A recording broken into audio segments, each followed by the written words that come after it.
Very good morning to all of you. This is our today we are having our second class on top programming terms and definition for the beginners. I myself welcome you once again. Yesterday we have learned some of the terms.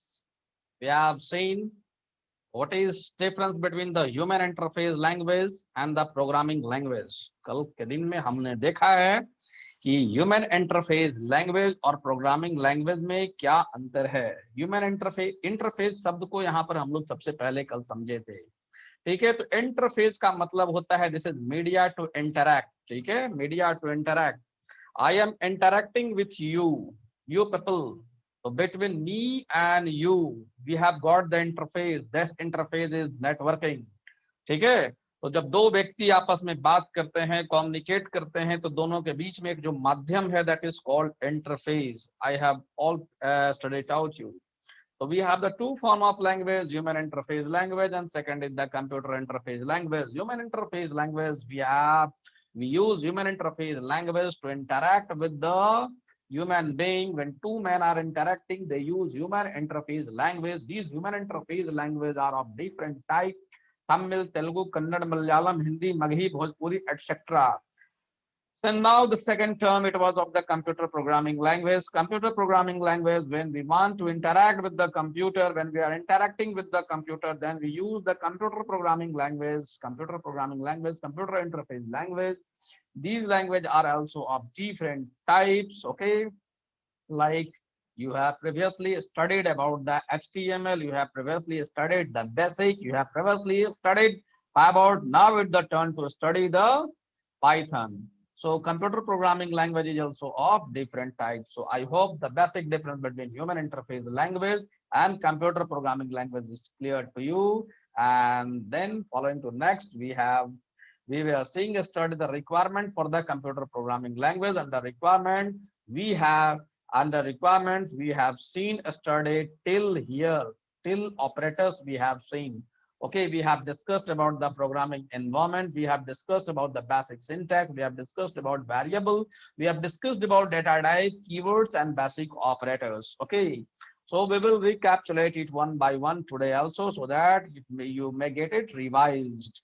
Okay, moving to the next, we have studied here the programming environment. Programming environment, I have told you that we need to write the code, we need to compile the code, we need to execute the code. All this work we perform separately.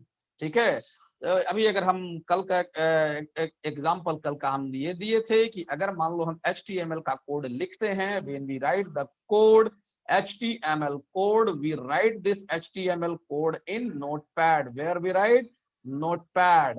Okay, execute कहाँ कराते हैं? Web browser में इसको execute कराते हैं. ठीक है, web browser में उसको एग्जीक्यूट कराते हैं. ठीक है, तो what we have seen, so this is all these both this it's comprised the it makes the programming environment. So the programming environment generally include the system for writing the code, system for compiling the code, system for executing the code. ठीक है, code को लिखना, compile कराना, execute कराने का काम programming environment में होता है. ठीक है, अब जब कोई इन्वायरमेंट, जब किसी भी इन्वायरमेंट, कोई भी एक ऐसा इन्वायरमेंट है जिसमें हमारा ये तीनों काम एक ही जगह पर हो जाता है, तो उसको हम लोग क्या कहते हैं? उसको हम लोग कहते हैं integrated development environment. Integrate means to bring all these components together. Means which component? The component where we write the code, component where we compile the code, and the component where we execute the code. All three we integrate in the one, and this environment is called IDE. Okay, I hope it is clear to you. Moving to the next, we have seen a study about the basic syntax. Basic syntax के बारे में कल हम इतना ही बताए थे कि basic syntax का मतलब होता है किसी भी लैंग्वेज में जो साइन सिंबल का हम जो यूज करते हैं, साइन और सिंबल का हम जो यूज करते हैं, that is called the basic language. I hope it is clear to you. ठीक है, this is called basic language. So far this computer programming is concerned, Here we are using the different types of language, different types of syntax. ठीक है, अलग अलग तरह का हम लोग साइन यूज कर रहे हैं. अगर हम ऊपर के इस कोड को देखें तो इसमें हम कौन कौन सा साइन यूज कर रहे हैं. ऊपर में हम लोग इज इक्वल टू का साइन यूज कर रहे हैं, ब्रैकेट का यूज कर रहे हैं. ठीक है, सिंबल का हम लोग कौन कौन सा यूज कर रहे हैं, प्लस का यूज कर रहे हैं, this is also a symbol. ठीक है, कीवर्ड का यूज कर रहे हैं. तो which keyword we are using, INT keyword. We are using the print keyword, right. We are using the input keyword. ठीक है, इनपुट कीवर्ड, कीवर्ड क्या होता है अभी हम लोग इसके बाद कल देखे भी थे. Expression, you can see this is the expression C is equal to A plus B. Here the expression C is equal to A plus B. So Python syntax, not only Python syntax, when we are talking about the syntax of any programming language, किसी भी programming language का अगर हम syntax की बात कर रहे हैं तो ये syntax include sign, symbol, keyword, expression, operator, operand, etc. Okay, this is about the sign and syntax. I hope you have got it clear. Moving to the next, we have, I'm sorry. Then we have learned yesterday about the variable. What is variable? Variable is a temporary memory location. Variable क्या है? Temporary memory location है जो value को store करता है. This is a temporary memory location. ठीक है, variable is a temporary memory location. Okay, और इसको हम लोग ये भी कहते हैं variable temporary memory location. Minded word which I am saying, temporary. Okay, it is a temporary memory location. Temporary, ये परमानेंट नहीं होता है. ठीक है, it is not permanent, temporary. ठीक है, दूसरा ये नेम्ड मेमोरी लोकेशन है. ठीक है, temporary named, temporary plus named memory location. ठीक है, ये बात को अगर हम कहते हैं तो टेम्पररी नेम्ड मेमोरी लोकेशन. ठीक है, अब इसका क्या होता है, very, very, what am the word is used here, this is variable. Variable whose values can be vary, having varying value, having changing value. okay, varying. ठीक है, वेरी मतलब चेंजिंग, या हम इसको चेंजिंग भी बोलते हैं. ठीक है, हैविंग चेंजिंग वैल्यूज. ठीक है, तो the definition, when you are asked, you are supposed to define the variable, here you will use the first, you should define the concept of temporary. It is a temporary named memory, temporary named memory having changing values. ठीक है, whose values keeps on changing. ठीक है, let's suppose you can see here at the first time the value of x is 1 to 3, at the same time the value again it goes to 3.14. the more it will become clear today. Let's proceed further. So variable, when you are talking about the variable, variable is a temporary memory location whose values keeps on changing. Now moving to next, yesterday I have taught you that every variable has got its data type. ठीक है, every variable has got its data type. ठीक है, हर variable का अपना data type होता है. आप देखो, ठीक है, आप बड़े बड़े मंदिर में जाओगे. ठीक है, अभी आप तिरुपति बालाजी चले जाओ तो वहां कहा जाता है कि जो भी दान वहां आता है उसको चलनी से चाला जाता है. ठीक है, और चलनी से उसको चाला जाता है. ठीक है, पहले वाले चलनी में छोटा छेद होता है, उसमें 5 रुपया का सिक्का गिर गया. ठीक है, फिर उसको थोड़ा बड़ा वाला चलनी से चाला गया. ठीक है, उसमें से 10 रुपए का सिक्का गिर गया. मेरी तो अब ये वहां पर कंसेप्ट चेंज हो गया. अब यहाँ पर कंसेप्ट एज्यूम करना है. इस सिचुएशन को जो मैं बोल रहा हूँ इसको एज्यूम करोगे. एज्यूम दैट हियर ये सिचुएशन, मंदिर में एक सिचुएशन है. यहाँ पर ये एक दान पेटी यहाँ पर बना हुआ है. ठीक है, इसमें तुमको 5 रुपए का सिक्का आपको देना है तो आप यहाँ डालोगे.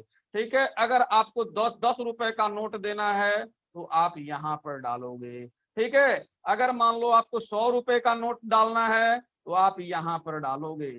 ठीक है, यहाँ पर लिखा हुआ है. तो देखो ये क्या है, दिस इज अ मेमोरी. ये बॉक्स जो है, ये बॉक्स क्या है, मेमोरी है. और ये यहाँ पर जो आइडेंटिफाई क्या किया हुआ है, ठीक है, ये आइडेंटिफिकेशन है. ये बता रहा है कि इसके अंदर में कैसा वैल्यू है। तो इसके अंदर में कैसा वैल्यू है, तो 5 रुपए का सिक्के का वैल्यू है, उसके अंदर में 5 रुपए का सिक्के का वैल्यू है, इसके अंदर में 10 रुपए का सिक्के का वैल्यू है, इसके अंदर में 100 रुपए का सिक्के का वैल्यू है। तो यहाँ पर data type it is a indicator. Data type क्या है, इंडिकेटर है, that represent what type of data is stored, कैसा डेटा उसमें स्टोर्ड है। ठीक है, यहाँ पर जैसे पता चल रहा है कि 5 रुपए का सिक्का का डाटा स्टोर्ड है, यहाँ पर 10 रुपए का सिक्के का डाटा स्टोर है, यहाँ पर 100 रुपए का नोट का डाटा स्टोर है।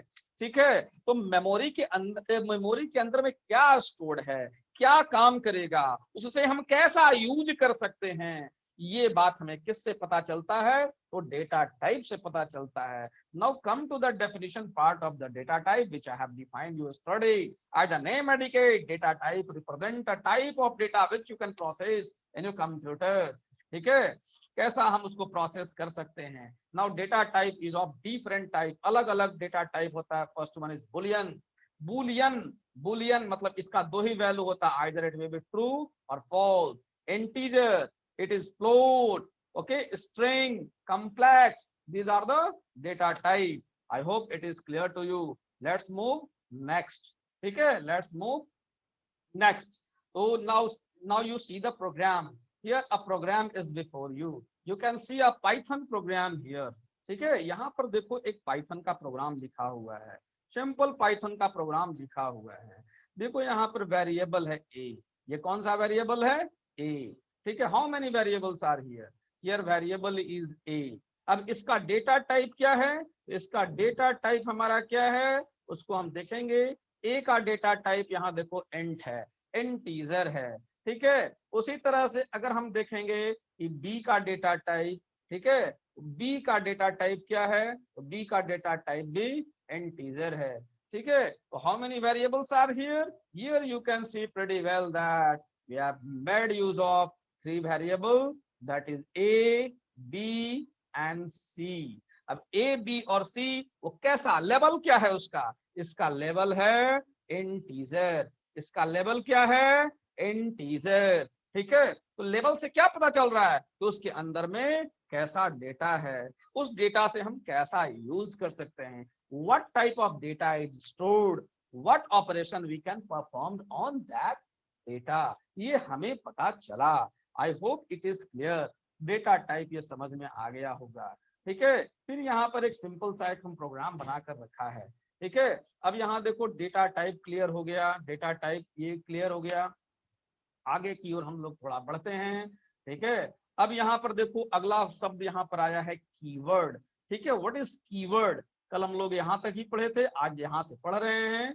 कीवर्ड क्या है, the programming language, not only the programming language, any language has got its own, her language का अपना एक रिजर्व कीवर्ड होता है। जैसे ठीक है, हर लैंग्वेज का अपना एक रिजर्व कीवर्ड होता है। ठीक है, और जिसका मीनिंग भी क्लियर होता है उसको हम लोग कहते हैं keyword. Here you can come, every programming language provide a different set of reserved keyword. ठीक है, what they provide, different set of reserved keyword. ठीक है, different set of reserved keywords. Okay, और जिसका वैल्यू, जिसका मीनिंग फिक्स होता है। ठीक है, what is keyword, it is a word और फ्रेज दैट पीपल सर्च। ठीक है, अभी मान लो अभी मान लो कोई कीवर्ड अभी तुम्हें बताया गया, जैसे मान लो country, suppose I am saying you country, COUNTRY, country, what is meaning of country, ये कंट्री एक रिजर्व कीवर्ड है इंग्लिश का, इसका कुछ स्पेसिफिक मीनिंग होता है। अगर तुमको मालूम है तो तुम हमको बता दो, अगर नहीं मालूम है तो इसको खोजो, इसको पता करो, कहीं ना कहीं इसका मीनिंग लिखा हुआ मिल जाएगा, डिक्शनरी में मिल जाएगा, आजकल गूगल बाबा है, गूगल बाबा पर मिल जाएंगे। ठीक है, तो generally what is keyword, keyword is very common for the every language, not programming language, I should not be restricted to the programming language. Keyword is a common word for any language, right, for any language. Let's see, when you are using the English, when you are using Hindi, all of them has got the keyword. Okay, मान लो अगर मैं कहता हूं देश, तो हिंदी का यह keyword है, कंट्री तो इंग्लिश का कीवर्ड है, देशम तो ये संस्कृत का कीवर्ड है, ठीक है, और ये सभी का एक अपना अलग अलग मीनिंग है। आम बोलते हैं, आम्रम तो ये संस्कृत का कीवर्ड है, मैंगो तो इंग्लिश का कीवर्ड है। तो कीवर्ड आर द वर्ड और the phrase which has got the reserve, which has got its meaning, which has got the meaning. Okay, I hope, and it is a searchable, it is a searchable, एक general term इसके लिए searchable होता है, इसका meaning fix होता है। तो I hope keyword you have understood. Now come to the exercise part. Here on the same screen, you try to find out the keyword. Okay, you try to find out the keyword. I am switching on the chat mode. You will answer the keywords. You find out the keywords. Okay, you find out the keywords and answer it in the chat mode. Okay. Now try to find out the keywords in this given. Okay, in this given code. Okay, try to find out the keyword. Now you can find it out. The keyword, I am labeling it by I am marking it by red color. Okay, INT, this is the keyword. You can see this is input, this is a keyword. Okay, print, this is a keyword. So ये 4 line के code में हमारा कौन कौन सा keyword है? INT, int. फिर उसके बाद हमारा कौन सा कीवर्ड है? इनपुट। फिर हमारा कौन सा कीवर्ड है? प्रिंट। ठीक है, तो how many keywords are used here? these are the keywords. ठीक है, ये सारा हमारा कीवर्ड इसमें यूज किया हुआ है। ठीक है, हर ये देखो इंट का अपना लिखने का एक तरीका है। हम लोग कैसे लिखेंगे? स्मॉल लेटर से स्टार्ट करके ऐसे लिखेंगे। इनपुट लिखने का अपना तरीका है, देखो हम कैसे लिखे हैं। ठीक है, इनपुट INPUT ब्रैकेट में दिया और कुछ स्टेटमेंट लिखे हैं। ठीक है, इनपुट। प्रिंट लिखने का भी अपना तरीका है, सबका मीनिंग अपना फिक्स है। ठीक है, तो I hope you have understood the term keyword. Now let me proceed further. Keyword is clear to you. Now basic operator. Okay, now come to the term basic operator. Now what is operator? Operator is a symbol. What is operator? Operator is a symbol that trigger some action. ठीक है, that perform some action. आप यहाँ पे देख लो, मैंने कल बताया था ये एक्सप्रेशन हो गया। ठीक है, let's see. Yesterday I told you, and today also I have told you, C is equal to A plus B. This is a expression. C is equal to A plus B. ये क्या है? ये एक expression है। अब expression में हमारा 2 part होता है। ठीक है, एक्सप्रेशन में क्या होता है? हमारा 2 पार्ट है। ठीक है, पहला पार्ट है ऑपरेटर, ऑपरेंड, ये हो गया operand, this 2 is the operand, और ये हो गया हमारा ऑपरेटर। ठीक है, क्या है? ऑपरेटर। Okay, operator.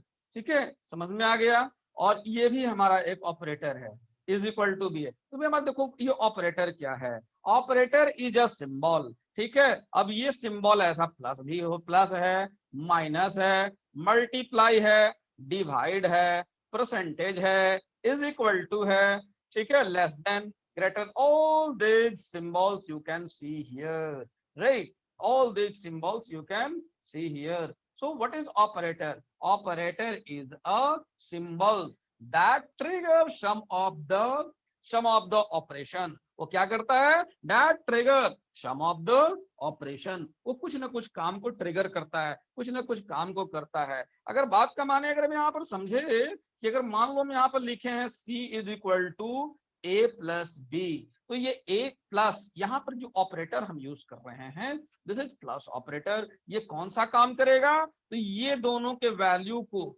A और B के वैल्यू को ऐड करेगा। अगर मान लो यहाँ पर हम ऐसे लिखते A माइनस B, तो ये माइनस का ऑपरेटर क्या करता? ये माइनस का ऑपरेटर दो उसके वैल्यू को घटाता। अगर मान लो हम मल्टीप्लाई लिए हुए हैं, इसके वैल्यू को मल्टीप्लाई करता। I hope it is clear to you. Now come to the, now let's see come to the screen part. Symbols that tell compiler or interpreter to perform a specific mathematical, relational or logical operation and produce the final result. ठीक है, अब यहाँ पर देखो C is equal to A plus B लिखा हुआ है, तो ये C में कौन सा फाइनल रिजल्ट आएगा, तो यहाँ निर्भर करता है, it depend which operator we are using. ठीक है, यहाँ पर हम कौन सा ऑपरेटर यूज कर रहे हैं, तो यहाँ पर हम कौन सा ऑपरेटर यूज कर रहे हैं, C is equal to A plus B। तो A का वैल्यू और B के वैल्यू को जोड़कर वो C में डालेगा। ठीक है, the final value of C depend upon this operator, that is we are using plus operator. I hope it is clear to you. Now you can proceed. See here, the types of operator has been given. We have got the arithmetic operator. We have arithmetic operator. This is multiply, this is divide, this is plus, this is subtract. Okay, जोड़ घटाओ गुना भाग, इसको हम लोग कहे arithmetic operator. Then we have the comparison operator. The comparison operator, less than, greater than, बड़ा छोटा is equal to, ये हमारा क्या हो गया, देखो greater than, less than, greater than is equal to, less than is equal to, ये हमारा कौन सा ऑपरेटर हो गया, तो ये जो ऑपरेटर हो गया उसका नाम है comparison operator. Then Boolean operator, Boolean operator, okay, Boolean which is used to combine the two equation. ठीक है, जो दो इक्वेशन को कंबाइन करने में, इसको हम लोग एंड कहते हैं, देखो यहाँ लिखा भी हुआ है एंड, इसको हम लोग कहते हैं और। ठीक है, दो इक्वेशन को कंबाइन करता है। ठीक है, let's try to understand the two equation. ठीक है, अगर मान लो कहते हैं कि हमारे स्कूल में उन बच्चे का एडमिशन होगा जिसका प्री बोर्ड में मार्क्स 70 के एबव आया हुआ है, 70 के एबव आया हुआ है, या जिसका मार्क्स 60 से ऊपर है और गेम्स और स्पोर्ट्स में अच्छा है।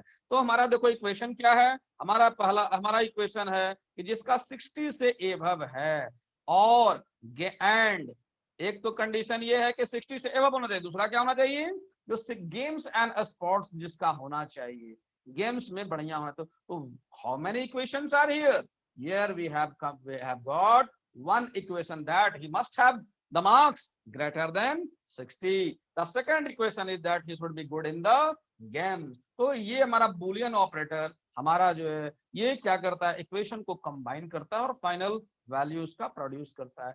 फिर है इक्वलिटी। ठीक है, इक्वलिटी, देखो इक्वलिटी, ये ऑपरेटर और दूसरा हम लिख रहे हैं ये ऑपरेटर, ये दोनों में भारी अंतर है।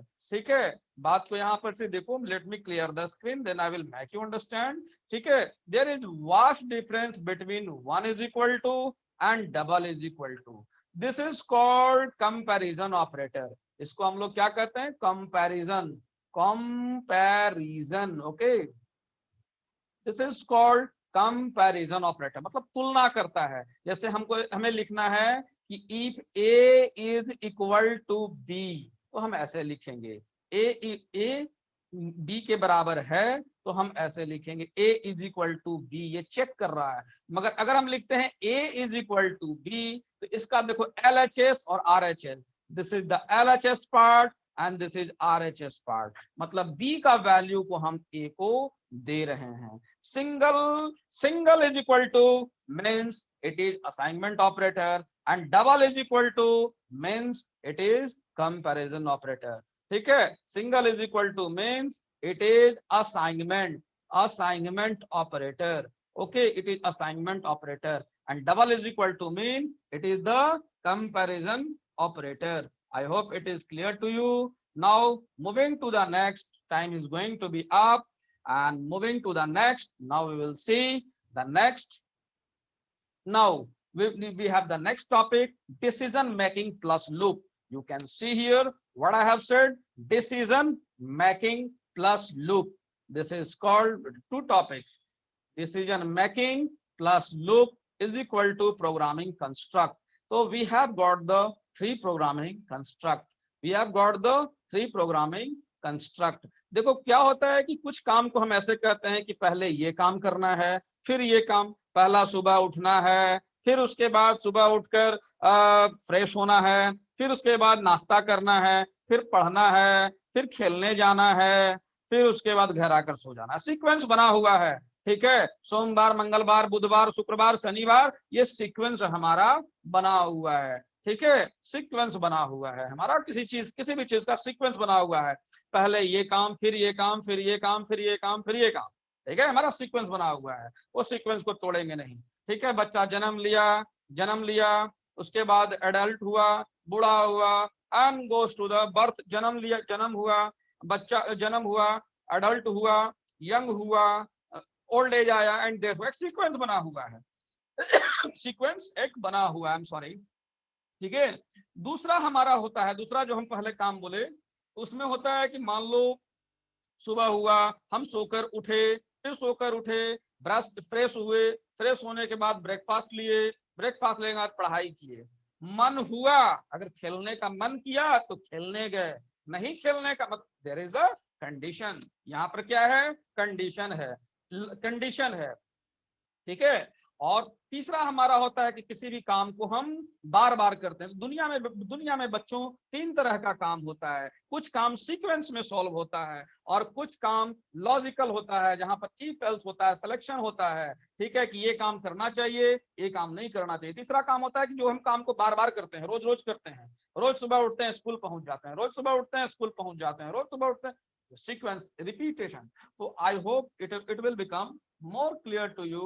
Let's see this. Okay, I hope it will become more clear to you. देखो क्या है कि हमारा कंस्ट्रक्ट है, आज के कंप्यूटर के दौर में हमारे पास बहुत सारा सॉफ्टवेयर बना हुआ है, बहुत सारा सॉफ्टवेयर बना हुआ है, जिसमें बहुत सारा कोड लगा हुआ है और बहुत सारा तौर तरीका उसमें लगा हुआ है, ठीक है। हम लोग देखेंगे कि उसमें कंस्ट्रक्ट कौन कौन सा है। Just see here which constructs, what are the constructs we are using। अभी देखो हमारा सीक्वेंस कंस्ट्रक्ट है, दूसरा होता है हमारा सिलेक्शन कंस्ट्रक्ट, और तीसरा होता है हमारा रिपीटेशन कंस्ट्रक्ट, जिसको हम लोग लूप कहते हैं, ठीक है। तो सबसे पहला हम तीनों कंस्ट्रक्ट को यूज करके ही कोई भी प्रोग्रामिंग लैंग्वेज बनता है। जब भी हम प्रोग्रामिंग, कोई सॉफ्टवेयर बनता है, जब भी मोबाइल में हम कोई एप्स चला रहे हो, कोई प्रोग्राम बना रहे हो, तो उसमें वो तीनों construct, all the constructs are embedded, उसमें बहुत सारा कंस्ट्रक्ट, उसमें ये तीनों कंस्ट्रक्ट लगा हुआ होता है, ठीक है। तो सबसे पहले हम लोग समझते हैं सीक्वेंस कंस्ट्रक्ट को, ठीक है। अभी देखो क्या है सीक्वेंस कंस्ट्रक्ट है। सबसे पहले देखो हमारा पहला काम हुआ, फिर हमारा दूसरा काम, फिर तीसरा काम, फिर चौथा काम हुआ हमारा। देखो सबसे पहले हमारा इस तरीके से हमारा काम हुआ। I hope it is clear to you. This is the morning routine. You wake up in the morning, you take a tea, you take a bath, you take a breakfast, okay, and then this is the sequence. You can see here pretty well, it has been represented here, okay, very pretty well, that you wake up, you have taken a tea, you have taken a bath, and you have taken a breakfast. You can see here that here it is a sequence, ठीक है, एक sequence बना हुआ है, ठीक है। तो अभी जब हम आगे की ओर जब देखेंगे तो जिसको हम लोग कहते हैं सीक्वेंस, ठीक है। अब हम लोग इसको आगे की ओर जब हम देखते हैं, ठीक है। दूसरा हम लोग देखते हैं, अब देखो यहाँ पर सिलेक्शन कंस्ट्रक्ट आ रहा है, सिलेक्शन कंस्ट्रक्ट, ओके। तो सिलेक्शन कंस्ट्रक्ट में यहाँ पर क्या करना है, what you have to do, यहाँ पर क्या करना है तुम्हें सोचना पड़ेगा, ठीक है। यहाँ पर हमें क्या करना है, here you have to think, ये काम करना है या ये काम करना है। Here you have got the option to think. I hope it is clear, ठीक है। तो यहाँ पर सोचने का एक जगह मिला हुआ है, ठीक है। तो देखो आगे बढ़ते हैं हम लोग। अभी देखो यहाँ पर सिलेक्शन कंस्ट्रक्ट का एक एग्जांपल है, सुबह हुआ, पेस्ट अगर खाली है, I don't have any more to paste, ठीक है। तो फिर शॉपिंग लिस्ट में उसको हम डाल देंगे, we will add to the shopping list. This is called the selection construct, ठीक है। This is the selection construct, okay। Now next you see here, now we have got the repetition। किसी भी काम को हम रोज रिपीट करते हैं, बार बार करते हैं रिपीट, ठीक है। देखो उसको भी देख लो यहाँ पर, things which is being repeated, रोज रिपीट हो रहा है। साइकिल चल रहा है, वो हमारा चलता, जैसे अब मान लो दीवार में तुम्हें वो नेल को ठोकना है, नेल को उसको एडजस्ट करना है, कब तक बार बार हथौड़ी मारेंगे, हथौड़ी मारते रहेंगे, मारते रहेंगे, मारते रहेंगे। कब तक मारते रहेंगे? जब तक कि वो किल अंदर ना चला जाए। ठीक है, किल अंदर चला गया तो हमारा बार बार जो रिपीट का काम जो कर रहे थे वो काम हमारा रुक जाएगा। तो this is repetition in nature. I hope you got it. ठीक है, I hope you got it. And so finally what we have seen, we have the three form of construct. Okay, we have got the three form of construct here. Okay, on all it make the programming congenial. ठीक है, all now next to it, अभी देखो यहाँ पर हमारा तीनों construct को यहाँ पर रिप्रेजेंट किया हुआ है। देखो सीक्वेंशियल कंस्ट्रक्ट है, पहले ये काम होगा, फिर हमारा ये काम होगा, फिर हमारा ये काम होगा। इसमें हमें सोचने के लिए सोचना पड़ रहा है, डिसीजन लेना पड़ रहा है, इसको हम लोग डिसीजन बॉक्स कहते हैं। This is called sequential construct, sequential construct, and this is called selection construct. ठीक है, यहाँ पर सिलेक्शन कंस्ट्रक्ट में we have got the decision. ठीक है, डिसीजन लेना पड़ रहा है, अगर हाँ होगा तो ये काम करेंगे, ना होगा तो ये काम करेंगे। और दूसरा हमारा होता है रिपीटेशन कंस्ट्रक्ट। ठीक है, दूसरा हमारा होता है रिपीटेशन कंस्ट्रक्ट, जिसको हम लोग लूप भी कहते हैं, या उसको हम लोग इटरेशन कंस्ट्रक्ट भी कहते हैं। ठीक है, इटरेशन मतलब यहाँ पर ये काम से लेकर ये काम रिपीट होता रहेगा। कब तक? जैसे मान लो अगर हम किसी को कह दे रहे हैं you have to do up and down, you have to do up and down, तो पूछोगे ना कि कब तक? 10 बार। तो ये काम उठना बैठना, उठना बैठना, उठना बैठना, ये तुम काम को रिपीट करो। कब तक? जब तक तुम्हारा 10 ना काउंटिंग में हो जाए। So finally, I hope it is clear to you. Now this is the classwork for you. The time is going to be up. Only 1 minute is left. Now you will do the classwork. Find out the situation seen from your life which represent three constructs: sequential construct, selection construct, iteration construct. ठीक है, तो अपने life से देखोगे, अपने day to day life में देखोगे कि तुम्हारा कितना कंस्ट्रक्ट है तुम्हारे इर्द गिर्द में। ठीक है,